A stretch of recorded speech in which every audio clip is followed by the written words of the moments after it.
Welcome to the Hard Hat Training Series. We have just a few minutes to cover the ins and outs of the required pre-shift or pre-trip inspection. I want to get right down to the point. I know these inspections can seem pointless, monotonous, repetitive, or even a waste of time. I've seen a lot of operators whip through them without really paying attention, more out of habit than anything.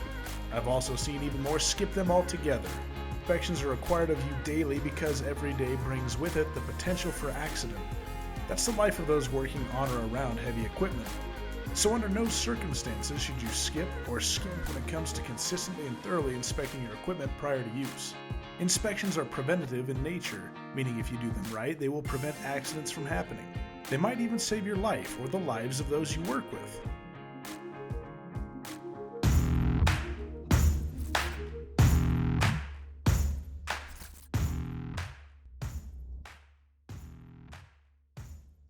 Let's begin on the ground as we walk around looking at the exterior of the machine. Of course, with the loader backhoe, you have in essence two machines to inspect, so you'll want to plan accordingly. While there will naturally be some overlap, there are many more components that need individual attention and testing.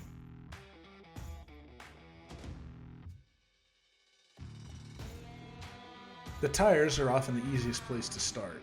Check them over thoroughly. For the most part, you're looking for any signs of wear or damage that could affect performance and stability. Make sure your inspection also covers the inside of the wheel, paying particular attention to the axles. Welds cover up the chassis and body of the loader backhoe from front to top to bottom. You don't need to spend a ton of time here, you're basically looking for anything that jumps out as you as a serious or potentially serious crack. Aside from the welds, look the body over for any damage that will hinder operations. It's not uncommon to see a machine with labels that are covered by mud, damaged or worn to the point of illegibility, or missing entirely. Best practice is to avoid any mishaps by quickly replacing labels. This goes for capacity and maintenance labels too. The steps and handrails may seem of little consequence, but it isn't unusual to see them missing or damaged. Because slips, trips, and falls are a common catalyst for workplace accidents, that damaged first step or handrail really should be repaired. Check all the linkage and grease points on the backhoe as well as the loader lift arms and stabilizers. Make sure there are no seized pins or areas lacking lubrication. If more grease is needed, clean the area well and then add grease according to the manufacturer's guidelines. The lift arms and loader bucket, as well as the bucket, stick, or dipper, and boom on the backhoe side all have hydraulic components vital to the machine's smooth, efficient, and safe operation. Yet we see a lot of loader backhoes where these components are not properly cared for. If you see signs of leaking fluids, don't just place your hand back there. Even if you have a pinhole-sized leak, the extreme pressure in these hoses is enough to send that fluid stream right through your skin, leading to extensive tissue damage and sometimes the complete loss of a finger, hand, or limb.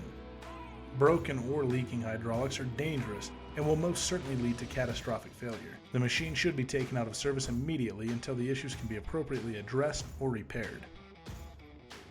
As we move on to the swing unit or hitch area on the backhoe side, consider swinging the boom a little to open it up and give yourself more room to see and work as needed.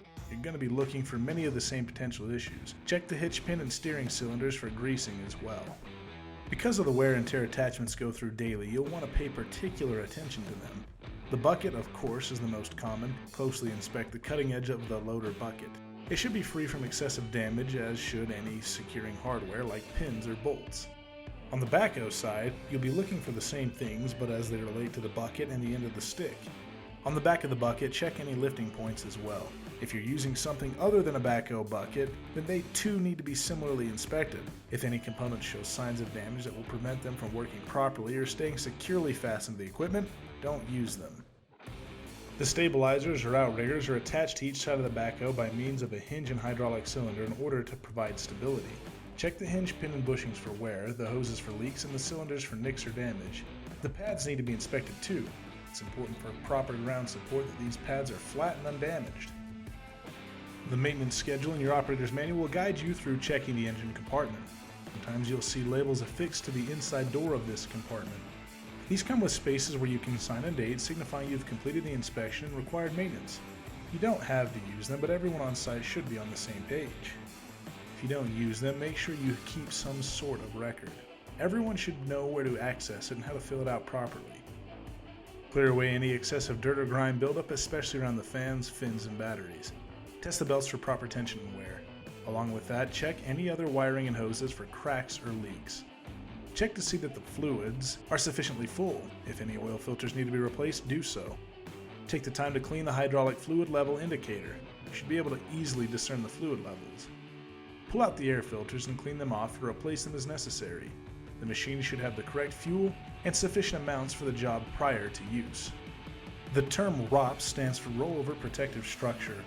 If the ROPS has been compromised by way of a rollover or some other incident, then it shouldn't be used until it can be further inspected and approved by an engineer or appropriately fixed.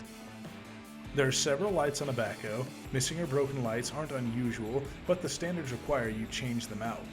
Don't chance having an accident because you can't see clearly. If your machine has a fire extinguisher in a designated box on the outside of the machine, make sure you can access it as needed. Of course, it should be in working condition and tested according to the standard. You do not want to discover the extinguisher isn't working or that you need a key to unlock it while you're trying to put out a fire. Now let's take a look inside the cab. While we're there, we will perform our key on checks. These are all about testing the functionality to make sure the machine does what it's supposed to do. The operator's manual is required to be on the machine and in legible condition. Every operator should read it and be familiar with its contents, especially the section relating to hazards and safe operations. Make sure the seat is in good condition and can be easily adjusted to fit your needs. Also, because the same seat is designed for both loader and backhoe use, you need to make sure that it rotates smoothly and locks into place. The seat belt is a device designed to save your life. If it's tearing or doesn't lock in properly, it needs to be replaced. Some belts actually expire after a period of time, so you want to be aware of any upcoming expiration dates. Just pull it out and check the tag on the side to know for sure. Interior warning labels are just as important as exterior labels. They need to be inspected and should be replaced if you find they are missing or if the message or safety principle is no longer clear. Keep the glass and mirrors clean. Your ability to see clearly and instantly detect if there is something wrong can be the difference between a safe workplace and one prone to accidents. On many models, the front-facing window of the backhoe will open and stow away above your head. This functionality can help with sight and communication as well as give you a way to escape if need be. You should ensure this opens and closes with ease. Because you are working in dusty conditions, filters should be checked and replaced regularly. The inner cab filters tend to be ignored most often, meaning they are not doing their job and the air inside the cab is not as comfortable nor as safe as it should be. Generally speaking, the instrument panel on both sides of the cab should be properly labeled. You need to know what each button, dial, lever, pedal, or switch does and what any indicators mean. You also need to take a moment to make sure that these function as intended and are giving you correct readings.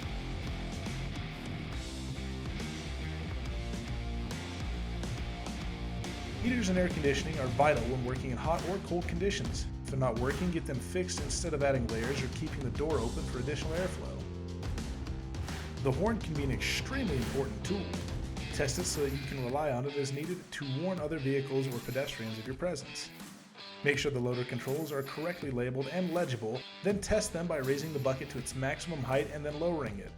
While raised, tilt the bucket as if you were loading and dumping dirt in order to ensure proper function. The stick and bucket controls too need to be properly labeled so there is no confusion as to their function. Then test each of them to make sure they respond without delay or other issues. Extend the boom and stick entirely. Open the bucket, then retract or curl them entirely as if you were stowing the excavator away for the day. On many backhoes, the stick has an additional section that booms out beyond its initial reach. This section, often referred to as an extend-a-hoe, is extended and retracted by a hydraulic cylinder. Because this process causes friction between components, it too needs to be inspected specifically for sufficient grease and signs of excessive wear. These same principles of testing also hold true for other attachments you may be using. If your particular bucket has a thumb on it, make sure it opens and closes when needed.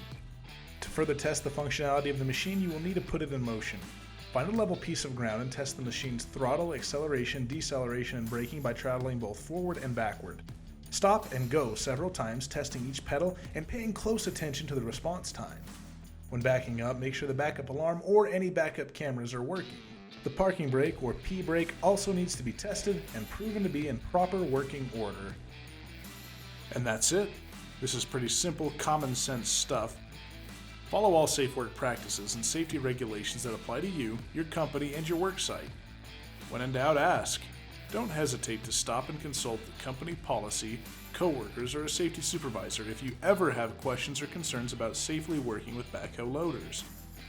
Time is money, the saying says, but a mistake can cost money and lives. Good luck and stay safe.